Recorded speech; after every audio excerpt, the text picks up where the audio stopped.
I settled for you. My ex was better in every way, and I've regretted it every day. She screamed at a party in front of our friends. I said nothing, just left. Our mutual friend texted me an hour later. She just called her ex.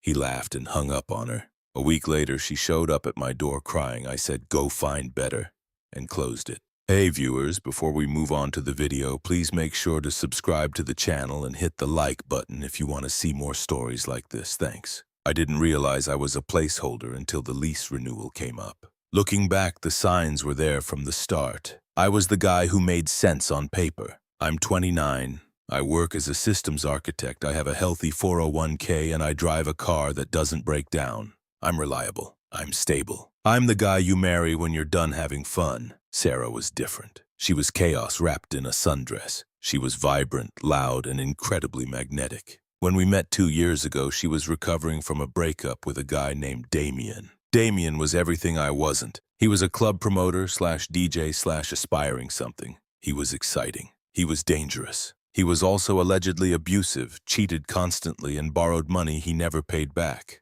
When Sarah and I started dating, she constantly told me how refreshing it was to be with someone who didn't scream at her. She loved that I paid the bills on time. She loved that I moved us into a spacious 2-bedroom apartment in the city. She loved the safety, but she didn't love me. She loved the lifestyle I provided. It started with small comments about 6 months in, backhanded compliments that stung just enough to leave a mark. "I love that you're so predictable," she'd say while watching me meal prep on a Sunday. Damon would have us on a plane to Vegas right now with $0 in his pocket.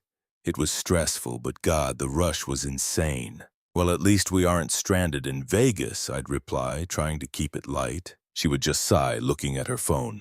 "Yeah, at least we're safe." That word safe. She started using it like a slur. The phone usage got worse over the last 3 months. She was always smiling at her screen, tilting it away whenever I walked into the room. When I asked who she was talking to, it was always just the girls or work drama.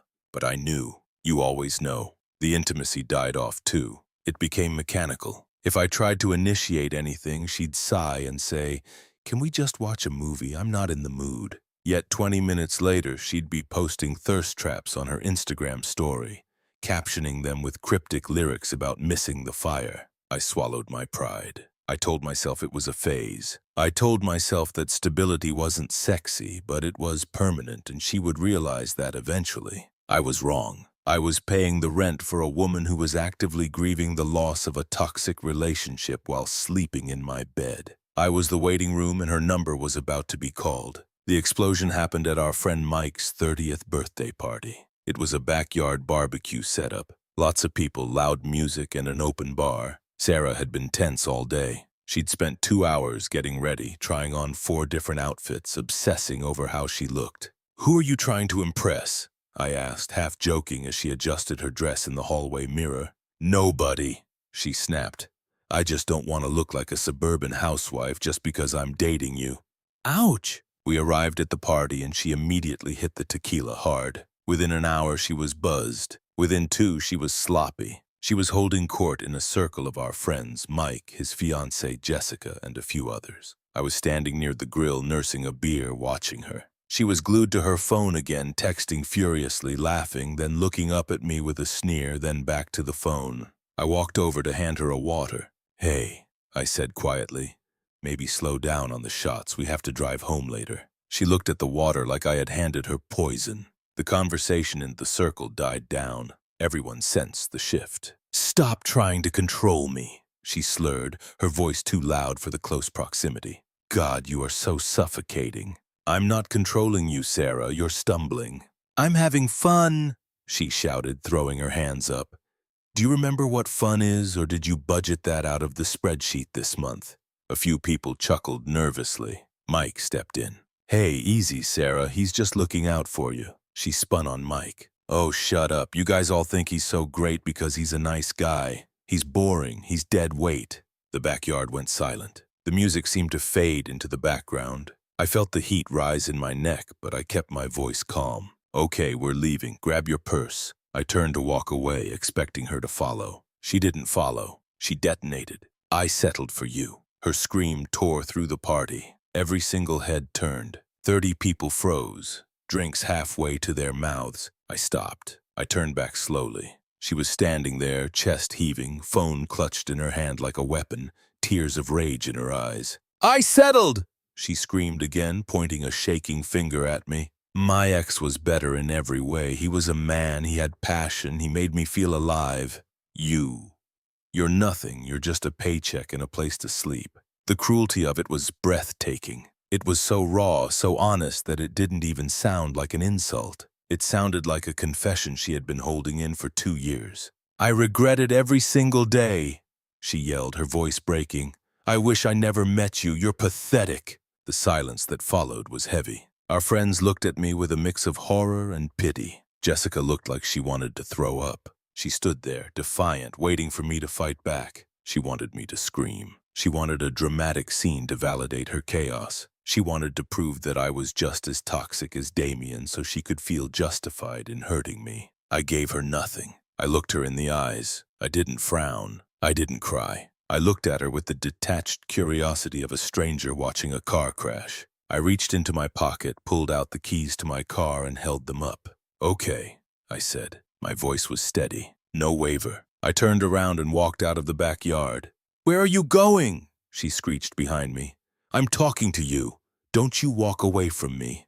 I kept walking through the side gate, down the driveway, into my car. I started the engine, backed out, and drove away. I didn't look in the rearview mirror. As I merged onto the highway, the silence in the car was beautiful. I expected to feel heartbreak. I expected to feel crushed. Instead, I felt the strangest sensation wash over me. Relief. I was finally free. But Sarah, her night was just getting started. And as I would find out an hour later, she was about to make the biggest mistake of her life. I checked into a hotel about 20 minutes away, a Hampton Inn. Nothing fancy, just quiet. I didn't turn my phone on for an hour. I sat on the edge of the bed, staring at the beige wall, waiting for the wave of sadness to hit me. But it didn't come. Instead, my brain was running the numbers. The lease was in my name. The car was in my name. The streaming services were on my card. I wasn't losing a partner. I was shedding a dependent. When I finally flipped my phone screen over, it was lit up like a Christmas tree. 14 missed calls from Sarah. 6 voicemails, but I ignored those. I opened the text from Mike, the host of the party. It was a long block of text sent 10 minutes after I left. "Mike, dude, I don't even know what to say. You need to know what happened after you drove off. It was brutal." I texted back. "Tell me." 3 dots appeared. Then the play-by-play that sealed her fate. According to Mike, Sarah didn't chase after me. She didn't cry immediately. When I drove off, the crowd turned on her. Jessica, Mike's fiancée, apparently asked her, "What the hell is wrong with you?" Sarah, fueled by tequila and arrogance, decided to double down. She couldn't handle looking like the bad guy, so she tried to pivot. She tried to convince everyone that she was the victim of a boring relationship and that she could do better instantly. She pulled out her phone. She looked everyone in the eye and said, "You guys think I need him? Please. Damien has been begging for me back for months. Watch this." She put Damon, the abusive, unstable bad boy she had compared me to, on speakerphone. The entire party went dead silent. It rang twice. "Damien." "Hello?" "Sarah." "Hey, it's me, Damien." "Sarah, why are you calling me?" "Sarah." "I left him. I finally did it. I know you've been waiting for this. I'm ready to come over." There was a pause, the kind of pause that feels like an eternity. Sarah was smiling at her friends, waiting for her victory lap, waiting for him to say, "Baby, come home." Instead, Damon laughed. A cold, cruel, dry laugh that echoed through the backyard. "Damien, you left the guy who pays for everything for me?" "Sarah, What? I did it for us." "Damien." "Sarah, you're broke and you're psycho. I slept with you last month because I was bored, not because I want you moving into my mom's basement with me. Stay away from me." Click. Mike said you could hear a pin drop in the grass. Sarah stood there, the dial tone buzzing in her hand. The upgrade she had thrown in my face had just publicly rejected her, called her broke, and admitted he was using her, all in under 30 seconds. The friend she tried to impress didn't comfort her. Jessica just laughed, a short, sharp shock of a laugh, and walked inside. The circle dispersed. Sarah was left standing alone in the yard, holding a dead phone. realizing she had just torched her safety net for a safety net that didn't exist. I put my phone down on the hotel nightstand. I didn't smile. I didn't feel happy. I just felt vindicated. The woman who told me I wasn't enough just found out exactly what she was worth on the open market. I slept like a baby, the kind of deep, dreamless sleep you get when a fever finally breaks. When I woke up the next morning, Sunday, my phone was at 4% battery. I plugged it in and watched the notifications flood the screen. 32 missed calls, 40 texts. I scrolled through them. The evolution of her panic was fascinating to watch in real time. 10:30 p.m. Saturday. Pick up the phone. 10:45 p.m. You embarrass me leaving like that. 11:15 p.m. Where are you? Come home. 12:30 a.m. Sunday. I'm sorry. I was drunk. I didn't mean any of it. 2 a.m. Baby, please.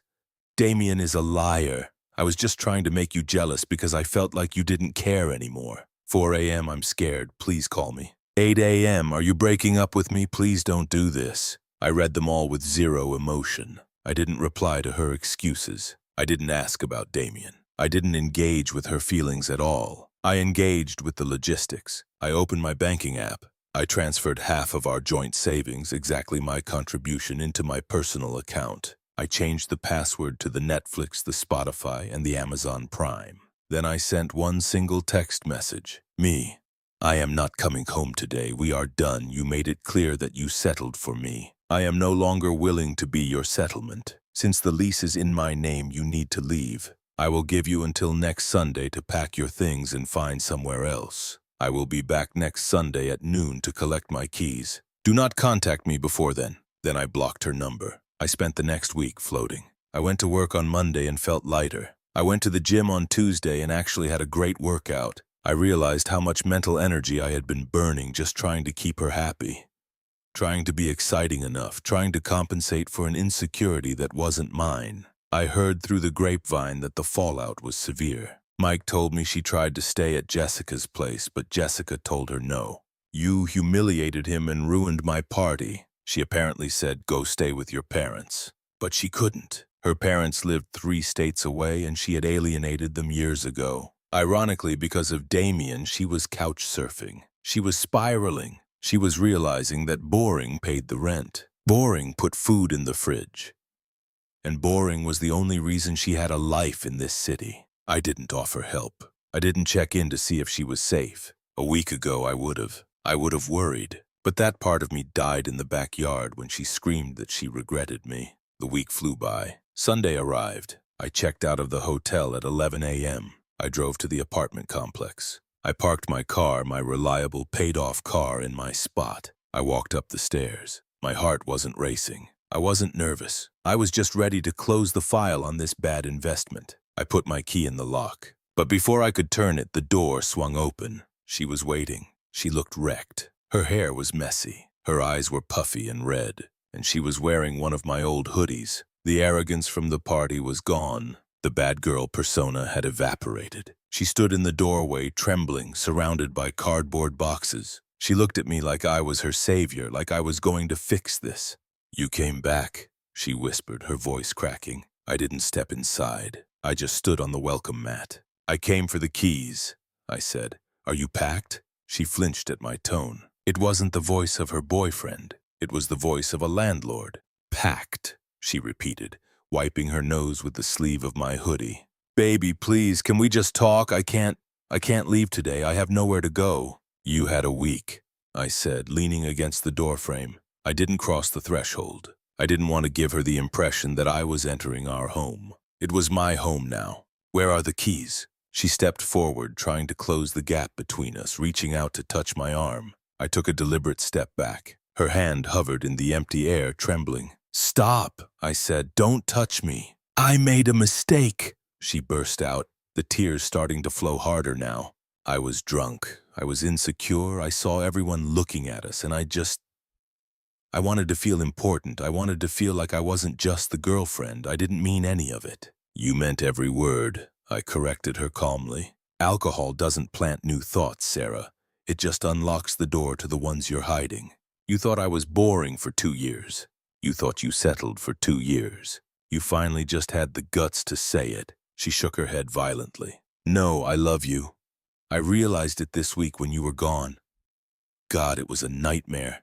Mike and Jessica won't talk to me. My mom said I can't come back there, and Damien, she choked on the name. Yeah, I said. I heard about the call. Her face crumpled in humiliation. He's a monster. He laughed at me. He told me I was nothing without you. She looked up at me, eyes wide and pleading. And he was right. You're the only good thing in my life. You're the only man who ever treated me with respect. Please don't throw away 2 years because of one bad night. It was a masterful performance. If this had happened 6 months ago, I probably would have folded. I would have hugged her, told her we'd work on it, and apologized for making her feel insecure. But I looked at her now and I didn't see a partner. I saw a liability. I saw someone who viewed my loyalty as a weakness and my stability as a cage. I checked my watch.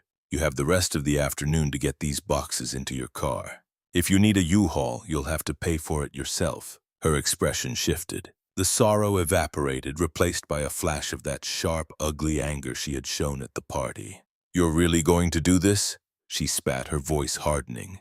You're going to kick me out on the street over words. After everything I gave you? You gave me nothing, I said simply. I gave you a home. I gave you a car. I gave you a life you couldn't afford on your own. And in return, you told the world you settled. I held out my hand, palm open, expectant. The keys, Sarah. She stared at me, her chest heaving. She realized the anger wasn't working either. The safe guy she mocked was gone, replaced by a wall she couldn't climb. She reached into the pocket of the hoodie, my hoodie, and pulled out the keyring. She slammed them into my hand, the metal digging into my palm. You're going to regret this, she hissed, grabbing a box. You think you're surprised? You're going to be alone. You're boring and you're cold and you're going to die alone in this stupid apartment. I closed my fingers around the keys. The cool metal felt like victory. Maybe, I said. I stepped back out into the hallway, clearing the path for her to leave. She dragged the last box out, breathing heavily. She stood there in the hallway, waiting for me to crack, waiting for the last second reprieve. I settled for you, she whispered, one last attempt to hurt me. Remember that? I looked her dead in the eye. I know, I said, and I'm setting you free. Go find better. I didn't wait for a response. I stepped inside, closed the door, and turned the deadbolt. Click. I heard her sob on the other side, then a kick against the door, then silence. Update 6 months later. It's been half a year since I locked that door. The silence in the apartment was strange for the first week, but then I filled it. I bought the expensive espresso machine she said was a waste of money. I started hiking on weekends instead of spending them at brunch places I hated. I got a promotion at work because I was actually focused, not worrying about what crisis was waiting for me at home.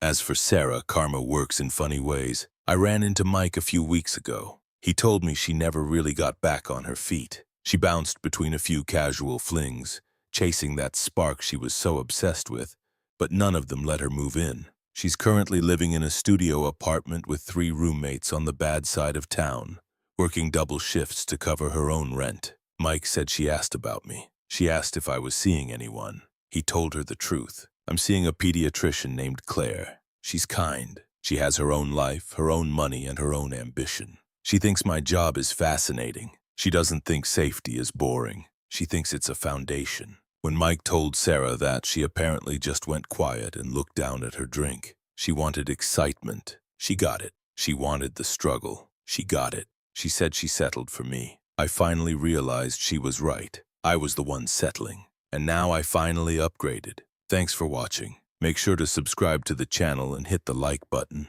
What do you think about this story? Share it in the comments.